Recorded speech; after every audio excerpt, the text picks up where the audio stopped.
Swastiastu. Perkenalkan, nama saya Putu Suartamo dengan NIM 241705174.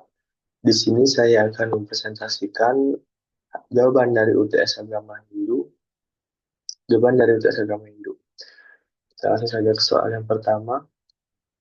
Nah, soal pertama, berikan contoh pengalaman hidup yang pernah kamu alami yang ada hubungannya dengan renungan berikut.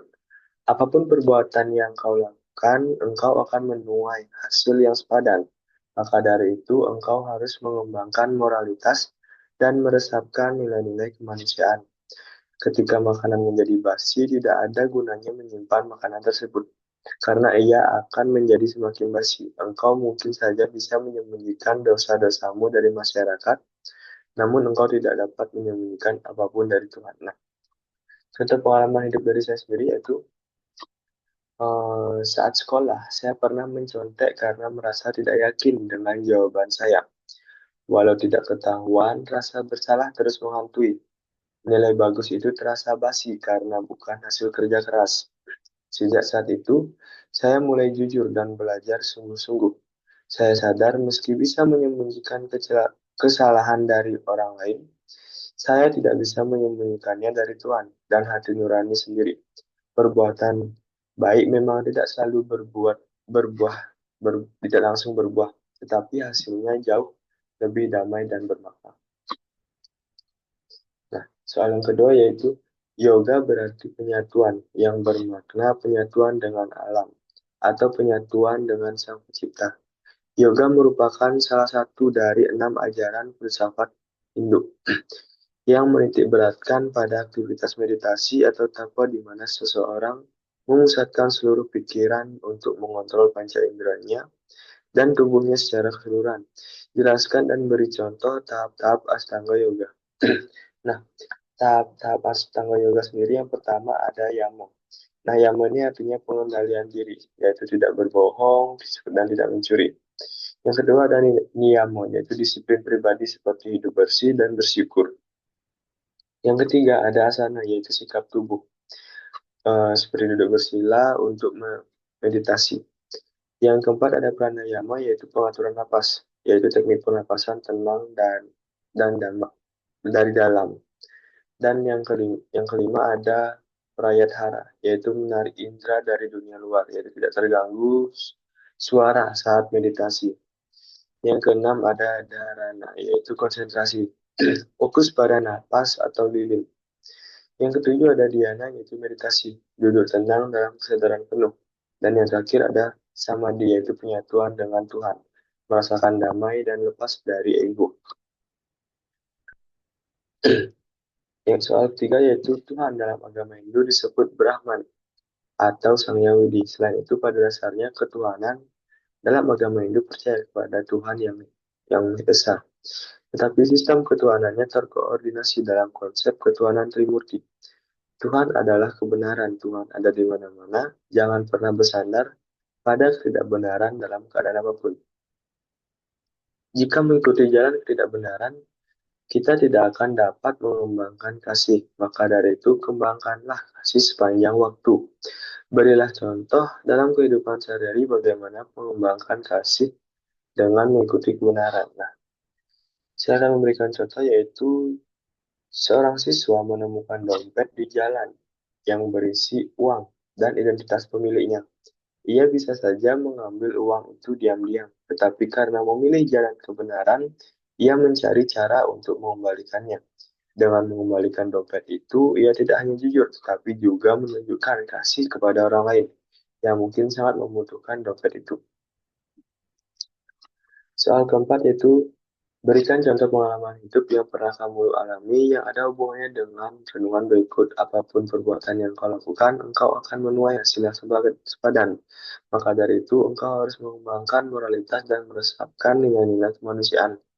Ketika makanan menjadi basi, tidak ada gunanya menyimpan makanan tersebut, karena ia akan menjadi semakin basi. Engkau mungkin saja bisa menyembunyikan dosa-dosa dari masyarakat, namun engkau tidak akan dapat menyembunyikan apapun dari Tuhan. Nah, contoh pengalaman hidup saya yaitu saat sekolah saya pernah berbohong soal nilai ulangan kepada orang tua Awalnya berhasil disembunyikan, tapi akhirnya ketahuan dan saya merasa sangat malu. Dari situ saya belajar bahwa kebohongan hanya membuat hati gelisah dan tidak ada yang bisa disembunyikan dari Tuhan. Sejak saat itu saya berusaha jujur dan hidup sesuai nilai-nilai kebenaran. Soal kelima yaitu sebelum meditasi cucilah muka, tangan, serta kaki atau Anda mandi untuk membersihkan badan dari kotoran, sekaligus membuat badan menjadi segar. Duduklah dengan memakai alas dari kain, tikar, atau selimut. Posisi punggung tegak lurus dan tangan diletakkan di pangkuan dalam posisi rileks. Pejamkan mata serta tenangkan pikiran beberapa detik. Setelah itu ucapkan mantra. Jelaskan masing-masing tahap tersebut. Nah, tahapan tersebut merupakan bagian dari persiapan meditasi, yaitu tahap dhyana. Nah, cuci muka, tangan, kaki, atau mandi, tujuannya yaitu membersihkan diri dan menyegarkan badan. Duduk dengan alas, tujuannya agar nyaman dan menjaga energi tubuh tetap stabil. Punggung tegak lurus, tujuannya membantu memperlancar pernapasan. Tangan rileks di pangkuan, tujuannya menjaga tubuh tetap tenang dan fokus. Lalu pejamkan mata, tenangkan pikiran, mengurangi gangguan. Pejamkan mata, mengurangi tenangkan pikiran, tujuannya itu mengurangi gangguan, membuat kesadaran ke dalam batin. Dan ucapkan mantra yaitu membangun fokus dari menenangkan pikiran. Soal keenam, agama Hindu mengenal adanya dasa awatara yang sangat terkenal di antara awatara lainnya. Dasa awatara adalah 10 awatara yang diyakini sebagai penjelmaan material Dewa Wisnu dalam misi menyelamatkan dunia. Dari 10 awatara, 9 diantaranya diyakini sudah pernah menyelamatkan dunia. Sedangkan satu di antaranya, awatara terakhir, yaitu Kalki Awatara, masih menunggu waktu yang tepat.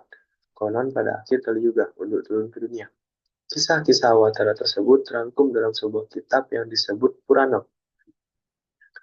Mengapa awatara itu yang turun ke dunia dominan dari Dewa Wisnu? Jelaskan dalam kehidupan sehari-hari Anda dapat berperan seperti layaknya awatara. Nah,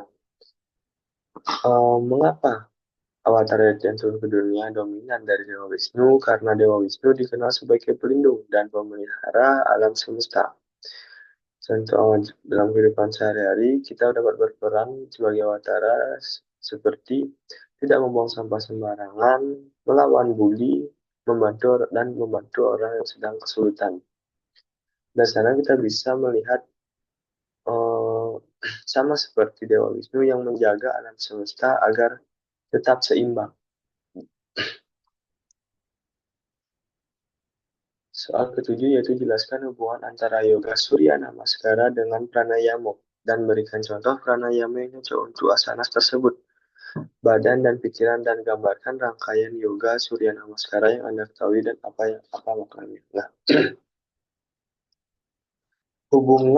hubungan surya namaskara dengan pranayama yaitu surya namaskara merupakan serangkaian gerakan asana yang dilakukan dengan pernapasan terkontrol, sedangkan pranayama mengatur pernapasan untuk menenangkan pikiran dan tubuh.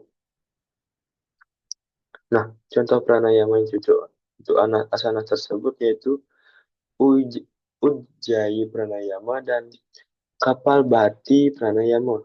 Nah, berikut adalah rangkaian yoga surya namaskara. Yang pertama ada pranamasana yaitu menghormati matahari. Yang kedua ada hastautanasana yaitu membuka tubuh dan dada. Yang ketiga ada hasta padasana yaitu meregangkan punggung. Yang keempat ada sana sancalanasana yaitu memperkuat kaki dan panggul. Yang kelima ada dandasana yaitu memperkuat tubuh bagian tengah. Yang keenam ada astanga namaskara yaitu sarang 8 anggota tubuh. Yang ketujuh ada bujanggasana yaitu membuka dada dan tulang belakang. Yang kedelapan ada muka sawasana yaitu meregangkan tubuh dan meregangkan.